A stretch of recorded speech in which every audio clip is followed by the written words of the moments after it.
നമസ്കാരം, ഏവർക്കും study Nifty മലയാളത്തിൻ്റെ ഈവനിംഗ് പോഡ്കാസ്റ്റ് വീഡിയോയിലേക്ക് സ്വാഗതം. ഇന്നത്തെ നിഫ്റ്റിയുടെ ഒരു സിറ്റുവേഷൻ നമുക്കൊന്ന് അനലൈസ് ചെയ്യാം. അതിനുശേഷം ഇപ്പോഴത്തെ മാർക്കറ്റ് എങ്ങനെയാണ്, US മാർക്കറ്റുകൾ ഓപ്പൺ ചെയ്തിരിക്കുന്ന എത്തരത്തിലാണ് എന്നൊക്കെ നമുക്ക് നോക്കാം. വെള്ളിയാഴ്ച നിഫ്റ്റി ഇടിഞ്ഞിരുന്നു. അതിനുശേഷം ഇന്ന് 25,000-ന് താഴെയായിട്ടാണ് നിഫ്റ്റി ക്ലോസ് ചെയ്തിട്ടുള്ളത്. ഇന്ന് പ്രധാനമായിട്ടും ഇടിവുണ്ടാക്കിയത് Reliance, Infosys, TCS, ICICI bank തുടങ്ങിയവയാണ്. നിഫ്റ്റി നെഗറ്റീവിൽ ക്ലോസ് ചെയ്തെങ്കിലും ബാങ്ക് നിഫ്റ്റി പോസിറ്റീവിലായിരുന്നു. മിഡ് ക്യാപ്പ് 0.39% ഇടിവുണ്ടാക്കി. സെക്ടറുകളിൽ നല്ല പെർഫോമൻസ് കാഴ്ചവെച്ചത് reality, pharma, PSU bank, auto സെക്ടറുകളായിരുന്നു.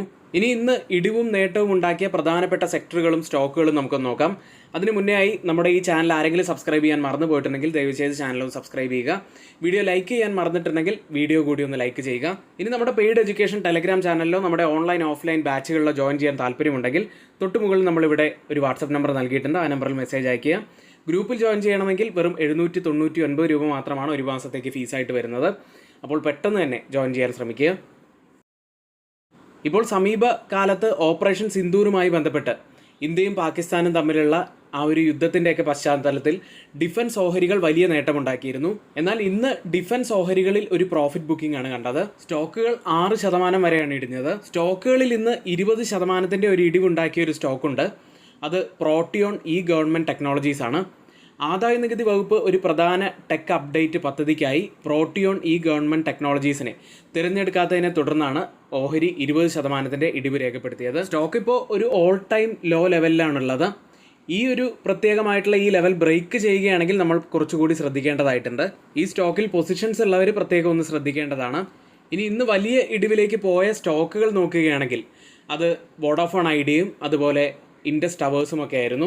ഈ സ്റ്റോക്കുകൾ ഇടിയാനുണ്ടായ കാരണം AGR കുടിശ്ശികകളിൽ ഇളവ് ആവശ്യപ്പെട്ട് ടെലികോം കമ്പനികൾ സമർപ്പിച്ച ഹർജി സുപ്രീം കോടതി തള്ളിയതിനെ തുടർന്നാണ് വോഡാഫോൺ ഐഡിയ ഏകദേശം 10% അടുത്ത് ഇടിഞ്ഞത്. ഇൻഡസ് ടവേഴ്സ് 3% ഇടിഞ്ഞു. മറ്റ് സ്റ്റോക്കുകളിൽ അമിയോ ഓർഗാനിക്സ് ഒരു ബ്ലോക്ക് ഡീലിനെ തുടർന്ന് 6% ഉയർന്നു. 5ാമത്തെ തവണയും ഒരു ബോണസ് ഇഷ്യൂ പരിഗണിക്കുന്നുണ്ട് എന്നുള്ള വാർത്തകൾ കണ്ടെയ്നർ കോർപ്പറേഷൻ ഓഫ് ഇന്ത്യയിൽ നിന്നും വരുന്നുണ്ട്.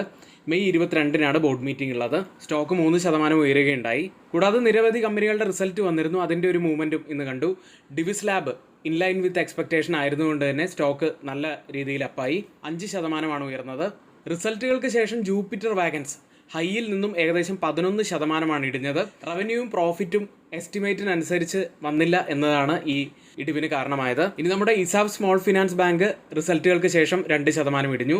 ക്രെഡിറ്റ് ആക്സിസ് ഗ്രാമീണും ഏകദേശം 7% ഇടിഞ്ഞത്. ലോൺ ഗ്രോത്തും ഗൈഡൻസും മിസ് ചെയ്തതാണ് ഇടിവിന് കാരണം.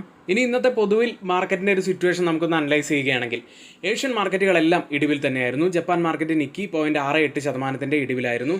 സിംഗപ്പൂർ മാർക്കറ്റ് ക്ലോസ് ചെയ്തിട്ടുള്ളത് 0.56% ഇടിവിൽ. ഹോങ്കോങ് മാർക്കറ്റ് ഒരു മ്യൂട്ടഡ് അവസ്ഥയിൽ. തായ്വാൻ മാർക്കറ്റ് 1.5% ഇടിവിൽ. കോസ്പി മാർക്കറ്റ് 1% ഇടിവിൽ. ഇപ്പോൾ ട്രേഡിംഗ് അവസാനിപ്പിക്കാൻ നിൽക്കുന്ന യൂറോപ്യൻ മാർക്കറ്റുകൾ മിക്സഡ് ആയിട്ടാണുള്ളത്. ഡൗ ജോൺസ് അതുപോലെ ഒരു മ്യൂട്ടഡ് അവസ്ഥയിൽ ട്രേഡ് ചെയ്യുന്നു. S&P 500 0.20% ഇടിവിലും നാസ്ഡാക്ക് 0.30% ഇടിവിലുമാണുള്ളത്.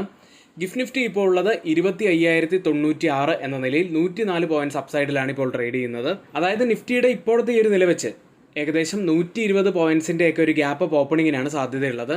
ഏതായാലും നാളെ രാവിലെ നമ്മുടെ പ്രീ മാർക്കറ്റ് വീഡിയോയുമായി വീണ്ടും കാണാം. ഏവർക്കും നന്ദി.